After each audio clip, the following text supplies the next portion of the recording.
Good afternoon, Good Shepherd. It's Wednesday, September 23rd. A number of years ago, a long time ago, when I was the Episcopal campus minister at UC Berkeley, I administered a program, was kind of the house dad for a group of 18 students who lived at Canterbury House at UC Berkeley. And so I had to sort of decide which students lived on which floor, who might be a good match on those floors. There were 3 floors, and so 6 students on each one. And on the application letter, I asked the students, what do you use to clean a kitchen? Because these 6 students would share a kitchen, and it would be interesting to know what they thought of cleaning a kitchen would be. There were interesting responses, mop, pine sol, variety of things. What I was really interested in digging down to was a question of whether people were, on the one hand, dirt people, or whether they were grime people. And sorry about the phone, real time. Or not dirt people, but clutter people or grime people. In other words, if you clean a kitchen, is the kitchen clean if you just get the surfaces taken care of, all of the boxes put away in the cupboards, and so you can see the countertops? Or is the kitchen not clean until you've taken out a toothpick and cleaned the numbers on the stove and things like that? Different ways of cleaning. And it was helpful if I could tease that out from the applicants to make sure that there was an equal number of grime people and an equal number of clutter people in each floor. And what that question came out of was some work I'd done a long time before that. And I had been reading a book by Mary Douglas, an anthropologist, a famous book from the 1960s called Purity and Danger. She explores cultures that are built around purity, which of course the Jewish culture, certainly in the Hebrew, in the Old Testament, gives evidence of. But she defines dirt as matter out of place. And so if it's outside in the garden, soil, we call it soil, right? But if that same stuff is scattered over your nice white carpet, it's dirt. It's the same stuff, but we call it dirt because it's matter that's in the wrong place. Similarly, if you think about it in terms of our bodies, saliva in my mouth is good. It helps process food. It wets my throat, makes my speech easier, all of those kinds of things. If that comes out, whether it's in a sneeze or expectoration or something like that, it's not quite so good. And so the same thing, in my body is good, outside my body, not so good. Blood in my body, good. Blood outside my body, not so good. Same stuff, where is it? And so we define things, we start to define things as clean or dirty, depending on whether they're in the right place.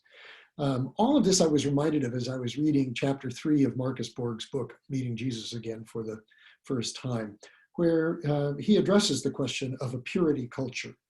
And if you want to know more about that, you'll be able to see the summary of the book that I've put together. The link to that will be available later this week. And then, of course, you can always come to the discussion on Sunday after worship. But the question of line drawing and whether something is clean or dirty, or in the words that he uses most in the chapter, or in terms of the purity culture, things that are pure or impure, they spill out in so many ways in our culture. Certainly, religiously, it's been done over and over and over again in various times and places in Christianity and a lot of different cultures. It's sort of ingrained in what we do. Borg points out that Jesus really challenges this sort of purity culture. And again, if you want to know more, there are opportunities coming up. But I've always been, ever since I read that book, and thinking about matter out of place and grime people as opposed to clutter people. Uh, I've always been fascinated by how we draw lines and how we draw lines to include and how we draw lines to exclude. Um, and we do that politically, we do that economically, we do it in all sorts of different ways. And it's a challenge to us, I think, and Jesus presents this challenge, and he certainly does in his own time, to really consider what is clean and what isn't. You'll remember he talks about, it's not what goes into the body that makes somebody impure, it's what comes out that is evidence of impurity. And so what comes out of us in terms of how we treat people that gives some hint as to what we consider pure or impure, or clean or unclean, or acceptable or unacceptable. That's a challenge. It's a challenge for all of us all the time, I think, to keep in mind where we draw the line and why, and what causes us to draw the line in certain places. I was teaching a class at Duke, again, many, many years ago.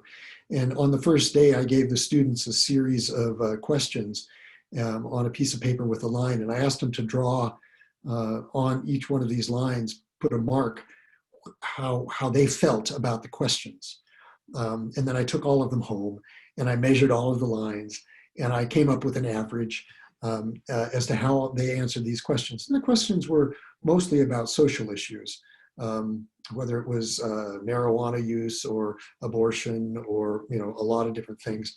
And these were, college students. So I came back the next day and I said, okay, so this is where the class is on where you drew your line, So on this particular question, the class was at a 7.3. You might want to go back and think where you drew your line.